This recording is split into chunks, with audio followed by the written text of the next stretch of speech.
Bueno, vamos a continuar viendo nuestro temario y ahora nos toca ver un órgano muy importante que se llama riñón. Entonces vamos a empezar a estudiar el riñón. El riñón, lo primero que vamos a aprender son muchas y grandes funciones que tiene. Entonces vamos a ver qué funciones tiene el riñón. Entonces vamos a ver que una de las principales funciones, ¿sí?, del riñón es que vemos que el riñón es un filtro, por lo tanto el riñón filtra muchas sustancias, pero de las cuales hay dos sustancias que son tóxicas en nuestro organismo y que se tienen que desechar del metabolismo que hace nuestro organismo, y estas son dos grandes sustancias que se llaman urea y creatinina. Es más, las usamos también para ver el funcionamiento de nuestro riñón. Entonces, ¿qué filtran? Urea y creatinina. ¿Qué otra función tiene este riñón? También tiene la función del equilibrio hidroelectrolítico. ¿Qué quiere decir? Va a equilibrar la cantidad de agua y de electrolitos que hay en nuestro organismo. Recordemos que siempre nosotros tenemos que estar en una homeostasis, que quiere decir en un equilibrio, y por lo tanto no puede haber más agua ni puede haber más electrolitos. Entonces, quien va a llevar a cabo el equilibrio, que quiere decir cuando tengo demasiada agua porque tomé mucha agua, la voy a eliminar ¿por dónde? Por medio del riñón. Lo mismo pasa en el caso de los electrolitos. Cuando se empiezan a elevar, quien elimina los electrolitos para mantener un equilibrio se llama el riñón, y eso se llama el equilibrio hidroelectrolítico. Otra de las funciones importantes que hace este riñón es el equilibrio ácido-base, porque este riñón va a retener bicarbonato. Entonces también va a funcionar en el equilibrio ácido-base. Y luego vamos a ver otra de las funciones que regulan la tensión arterial. Y otra de las grandes funciones que produce este riñón es que produce una hormona que se llama eritropoyetina, y que esta sirve para estimular la médula ósea y producir células sanguíneas. Por lo tanto, ¿sí?, son estas grandes funciones que tiene nuestro riñón, y que ahorita, como lo vayamos viendo, vamos a ir viendo cada una de ellas, y que son súper importantes que nos aprendamos y que sepamos las funciones de nuestro riñón. Vamos a ver que esto, ¿sí?, anatómicamente le vamos a estudiar dos caras. Vamos a ver que el riñón tiene dos caras, una cara anterior y una cara posterior. Vamos a ver que esta le vamos a estudiar dos polos, un polo superior y un polo inferior, que vamos a ver ahorita que en el polo superior se va a encontrar una glándula que se llama la glándula suprarrenal, y que le vamos a estudiar dos bordes, un borde lateral y un borde medial, y que vamos a ver que en el borde medial se va a encontrar el seno renal,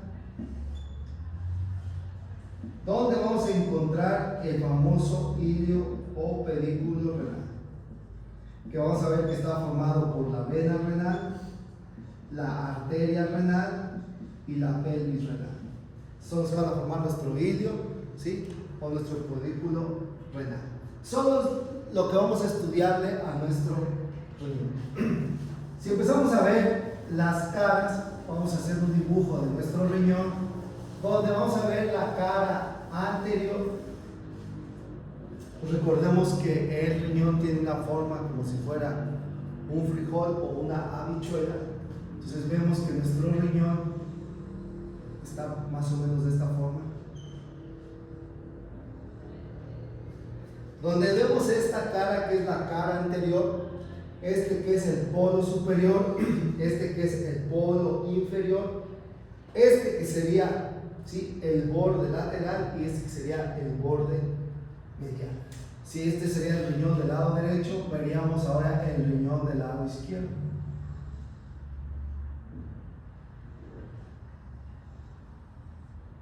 Veríamos el riñón del lado izquierdo, igual su cara anterior, su polo superior, su polo inferior, su borde lateral y su borde medial. Y en el borde medial veríamos esta estructura que ya habíamos comentado, que era el seno renal, donde vamos a ver aquí en el seno renal que se va a formar el ilio o el pedículo renal, donde vamos a ver la arteria renal, la vena renal y la pelvis renal. Son las estructuras que están entrando y están saliendo del riñón. Entonces, vamos a ver que anatómicamente están relacionadas, ¿sí? En la parte, en el polo inferior, aquí se va a relacionar con el colon, el riñón del lado derecho se va a relacionar con la flexura cólica del lado derecho, este se va a relacionar con la flexura cólica del lado izquierdo, y aquí se van a encontrar las asas del yeyuno y el ilio. El del lado izquierdo se va a relacionar con un órgano que tenemos aquí que se llama el vaso, su borde lateral va a estar relacionado con el vaso. En el caso del riñón, ¿sí?, de este lado vamos a ver que se va a relacionar con una gran glándula que tenemos aquí, que la hemos estudiado, que se llama el hígado y la vesícula biliar, ¿sí? Entonces serían más o menos las relaciones que tiene este riñón. Vamos a ver que este riñón, ¿sí?, va a tener una cápsula que se llama la cápsula renal, que es una cápsula fibrosa. Y por afuera de esta cápsula renal vamos a ver que tiene otra capa, que es una capa de tejido adiposo, se llama la cápsula adiposa renal. Entonces esta es la cápsula adiposa renal, y después tendríamos su cápsula fibrosa, que es la cápsula fibrosa renal. Esta cápsula fibrosa renal tiene la capacidad de meterse dentro del parénquima del riñón para formar unas estructuras que, si yo viera mi riñón en la parte interna, acá se mete esta capa fibrosa y empieza a formar estas estructuras. Y estas estructuras se llaman las columnas renales. Entre cada columna renal se forma esta estructura que se llama la pirámide renal. Podemos ver que en cada riñón aproximadamente hay 12 pirámides renales. Entonces vamos a ver que estas pirámides renales, que están formadas por estas columnas, que son las columnas renales, vamos a ver que hay una cantidad de 12, ¿sí? Y vamos a ver que va a haber una zona donde vamos a encontrar unas líneas en estas partes. Entonces el riñón, en la parte interna, se divide en dos estructuras. Esta parte que se llama la corteza y esta que se llama la médula, en donde se van a encontrar las pirámides y las columnas renales.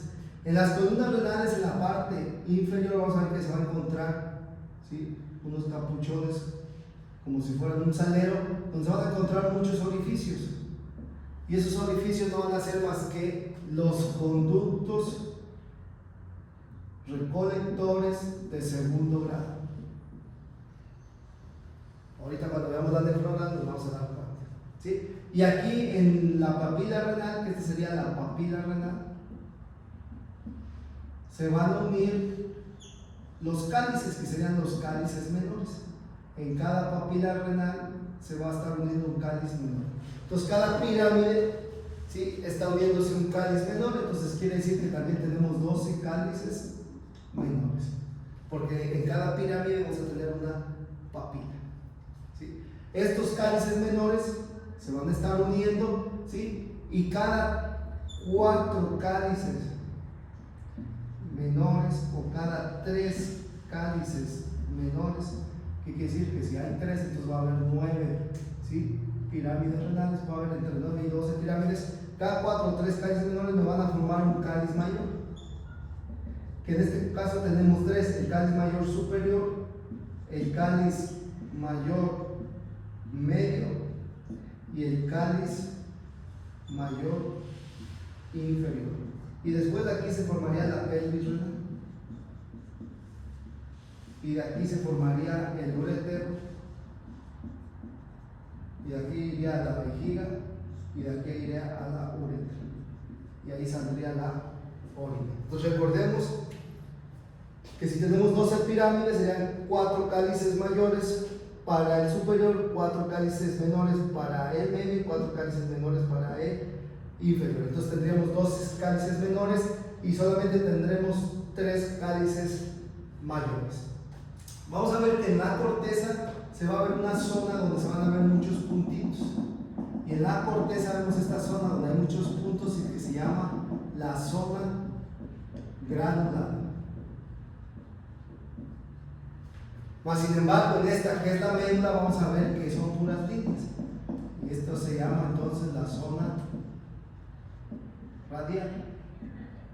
Ahorita que vamos a ver que esta zona granular se ven muchos puntitos porque forman parte de las estructuras, ¿sí?, de la nefrona, y estos son todos los túbulos de las nefronas, por eso se llama la zona radial. Ahorita vamos a ver, no se les olvide la corteza y la médula. Entonces, vamos a ver que si estudiamos la unidad anátomo-funcional del riñón, que se llama la nefrona, que recordemos que hay 1.000.000 de nefronas por cada riñón. Vamos a estudiar entonces la unidad anátomo-funcional del riñón, que se llama nefrona.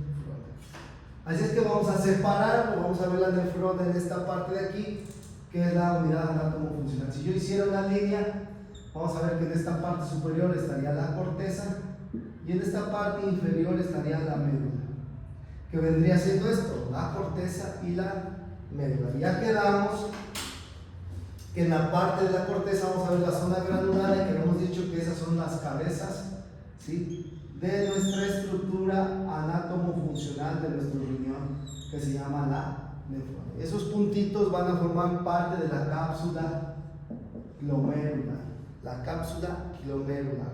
Vamos a ver que esta es la que va a servir para que lleve a cabo la función de este riñón, que es filtrar. Entonces la cápsula glomerular va a filtrar, pero ¿cómo va a filtrar? Va a filtrar por medio de una arteria que se llama la arteria aferente, donde va a llegar la sangre que lleva mucha urea, mucha creatinina, agua, electrolitos, y aquí se va a formar una madeja de muchos vasos sanguíneos.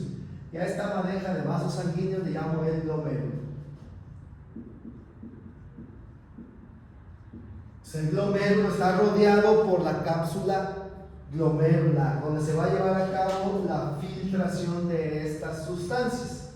Después de la cápsula glomerular viene una serie de conductos, que el primer conducto se llama el túbulo contorneado proximal, que estamos viendo que se encuentra en la corteza. Después baja y se forma una serie de tubos, ¿sí?, que ya se estamos dando cuenta se van a la médula y que serían estas rayitas que vemos aquí, que es el túbulo recto proximal. Entonces aquí estarían todos los túbulos rectos proximales de las nefronas. Después en esta parte se forma un túbulo pequeño, que es el túbulo delgado, para dar origen al siguiente túbulo, que es el túbulo recto distal. Y por último, si regresamos a la corteza y se empiezan a formar otra vez otras estructuras así, que es el túbulo contorneado distal. Y estos van a desembocar a unos túbulos que se llaman túbulos colectores de primer orden. Estos túbulos colectores de primer orden van a bajar, ¿sí?, a la médula, y se van a unir muchos túbulos de colectores de primer orden. Y van a formar un túbulo más grueso que se llama el túbulo colector de segundo orden. Y estos son los que van a desembocar a la papila renal. Entonces estos puntitos que vemos aquí en la papila renal pertenecen a los túbulos colectores de segundo orden. Y la orina va a pasar entonces, ¿sí?, por medio de la papila renal a los cálices menores, después a los cálices mayores, a la pelvis renal, al uretero, a la vejiga, y va a salir por la uretra. Y esta sería entonces nuestra vía urinaria. Vean cómo se empieza a formar la orina. Se empieza a formar desde el glomérulo que llega a la sangre con las sustancias que se tienen que eliminar y con el agua que se va a formar la orina por medio del glomérulo y la cápsula glomerular se filtra. Todo esto que se filtra pasa por el túbulo contorneado proximal, ahí se empieza a formar la orina, túbulo recto proximal, túbulo delgado, túbulo recto distal, túbulo contorneado distal, y aquí se forma el túbulo colector de primer orden. Muchos túbulos colectores de primer orden forman el túbulo colector de segundo orden, que es el que va a desembocar a la papila renal, y la papila renal va a estar con un chuponcito, los cálices menores. De los cálices menores van a pasar a los cálices mayores, a la pelvis renal, al uretero, a la vejiga y a la uretra, y va a salir la orina. Entonces esto le consideramos como la vía urinaria. Vamos a ver que entonces en este trayecto de muchos túbulos, esta nefrona la pusimos abierta, pero realmente los túbulos están todos enredados.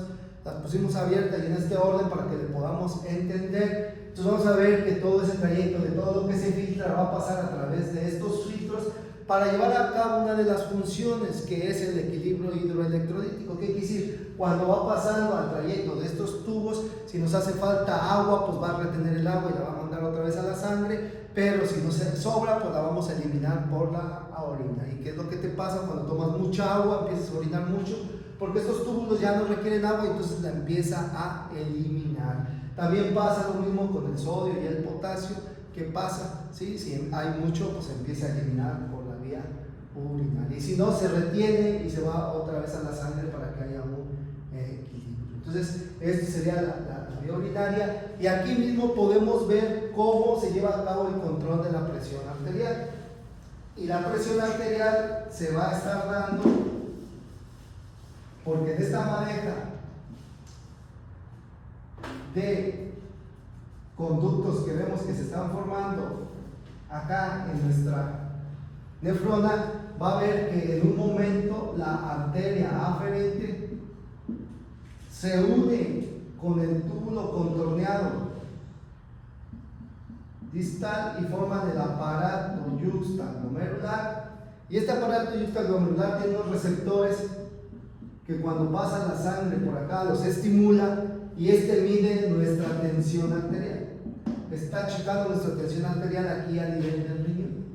Cuando esta tensión arterial disminuye, cuando la tensión arterial disminuye, vamos a ver que una vez que disminuye esta tensión arterial, ¿sí?, se activa el aparato yuxtaglomerular. El aparato yuxtaglomerular se activa porque descendió la presión arterial, y este produce una sustancia que se llama renin.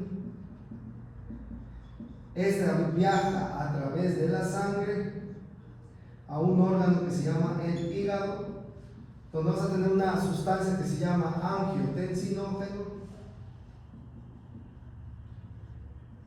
y ahí se une la renina con el angiotensinógeno y forma angiotensina 1. Este se va a través de la sangre y llega al pulmón, y en el pulmón tenemos una enzima que se llama la ECA, que es la enzima convertidora de angiotensina, y cuando se une la angiotensina 1 con la ECA forman la angiotensina 2, y esta angiotensina 2 es un vasoconstrictor,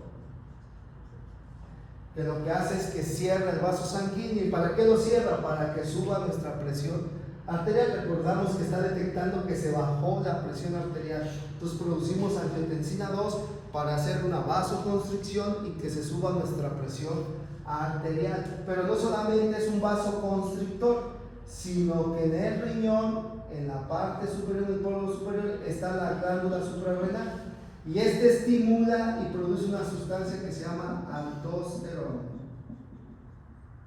Y esta aldosterona sirve para que en el túbulo contorneado distal se absorba sodio y se absorba agua, y esta la mande a la sangre. Y cuando absorbe sodio y agua hace que se eleve la presión. Entonces este sistema, que se llama el sistema renina, angiotensina, eleva nuestra presión arterial por medio de dos fenómenos, una vasoconstricción y una retención de agua y sodio que hace que se eleve nuestra presión arterial por medio de este sistema que se llama el sistema renina-angiotensina-aldosterona. Y eso hace que haya un control de la presión arterial, y eso es lo que les comentaba al principio, que una de sus funciones es el control de la presión arterial. Y esto es importante saberlo. ¿Por qué? Porque cuando hay un descenso de la presión arterial, por ejemplo, en un paciente que está perdiendo mucha sangre, que hay una hipovolemia, se va a activar el sistema renina-angiotensina-aldosterona. ¿Qué quiere decir? Voy a tener una vasoconstricción, pero aparte voy a producir aldosterona y voy a retener toda el agua y el sodio y lo voy a meter al vaso sanguíneo para que se eleve. Entonces, yo puedo tener un paciente que está perdiendo mucha sangre y tener una tensión arterial normal, pero si mi paciente no me está produciendo orina porque toda el agua la está reteniendo y la está mandando al vaso sanguíneo, pues a pesar de que tengo una presión adecuada, quiere decir que no lo he controlado porque tengo activado mi sistema renina-angiotensina-aldosterona. ¿Cuándo me voy a dar cuenta que ya controlé mi paciente, un paciente con pérdida de volumen? Cuando se deje de activar este sistema renina-angiotensina-aldosterona. Quiere decir, ya tengo mi presión bien, ya no se tiene por qué estar activando y por lo tanto ya no tengo por qué estar reteniendo sodio ni agua, y entonces el paciente ahora sí empieza a producir orina y empieza a orinar. Y entonces eso quiere decir que mi paciente ya se controló y se desactivó el sistema renina-angiotensina-aldosterona. Por lo tanto, es importante saber también que nosotros orinamos aproximadamente de 1 a 1.5 mililitros por kilogramo por hora. ¿Sí? Porque si empiezo a producir orina, tengo que saber cuánto debo de producir para saber que está normal y que ya se desactivó este sistema. Recuerden que a pesar de que tenga una tensión arterial de 120-80, si mi paciente no está produciendo orina, ¿cuánto? De 1 a 1.5 mililitros por kilogramo por hora, quiere decir que no lo tengo todavía controlado, porque está controlado porque tiene activado el sistema renina-angiotensina-aldosterona. ¿Cuándo voy a saber que ya se controló? Cuando se desactive todo esto, ya no esté produciendo angiotensina 2, ya no esté estimulando la glándula suprarrenal, ya no esté produciendo aldosterona y ya no se está reteniendo sodio ni agua, y entonces se empieza a producir orina. ¿Qué importancia tiene? Pues también porque aquí está la base para tratar a mis pacientes hipertensos. ¿Qué pasa con los pacientes hipertensos? Que tienen activado este sistema renina-angiotensina-aldosterona y no sabemos la causa, y entonces estamos produciendo angiotensina 2 y estamos produciendo aldosterona, y por lo tanto estamos reteniendo sodio y agua y se está elevando nuestra presión arterial. Entonces, la base del tratamiento de los pacientes hipertensos, lo primero es que le restringo la sal. Le digo, no coma sal porque va a retener más agua, ¿sí? Y se me va a subir mi presión. Entonces le restringo la sal, pero aparte le doy un diurético. ¿Para qué? Para sacar el agua que se está quedando en el vaso sanguíneo y baje mi presión. Esa es una de las bases fundamentales para tratar a mis pacientes hipertensos. ¿Cuál es la otra? Pues inhibo la enzima convertidora de angiotensina. ¿Y para qué lo inhibo? Para que esta angiotensina 1 no se convierta en angiotensina 2 y no haga vasoconstricción y no se suba la presión arterial. Y ahí encontramos unos medicamentos que son muy famosos, como el captopril o el enalapril, que es a donde actúan, y eso es lo que hacen, inhibir la enzima convertidora de angiotensina. Si mi paciente no reacciona, pues entonces ahora le doy, ¿sí?, un medicamento que son los bloqueadores de los receptores de angiotensina 2, que son los famosos ARA2, como el losartán o el telmisartán o basaltrán, que son los que van a inhibir los receptores para que en el vaso sanguíneo no se peguen y no hagan vasoconstricción. Pero si a pesar de eso mi paciente sigue con hipertensión, pues ahora inhibo en el vaso sanguíneo los canales de calcio. Entonces inhibo los canales de calcio, ¿sí? Y esos medicamentos son el famoso amlodipino o nifedipino, que son inhibidores de los canales de calcio, y cuando no entra el calcio en los canales, en la musculatura del vaso sanguíneo, pues no hay una vasoconstricción. Y si a pesar de eso el paciente sigue hipertenso, pues ya entro directamente a un vaso dilatador, como en el caso de la nitroglicerina o el isosorbide, que son vasodilatadores. ¿Qué quiere decir este me produce una vasoconstricción? Pues yo le doy un medicamento que haga una vasodilatación. Y así es como vamos siguiendo el caminito para regular a nuestro paciente su presión arterial. Bueno, espero les haya sido de utilidad y nos vemos para la siguiente.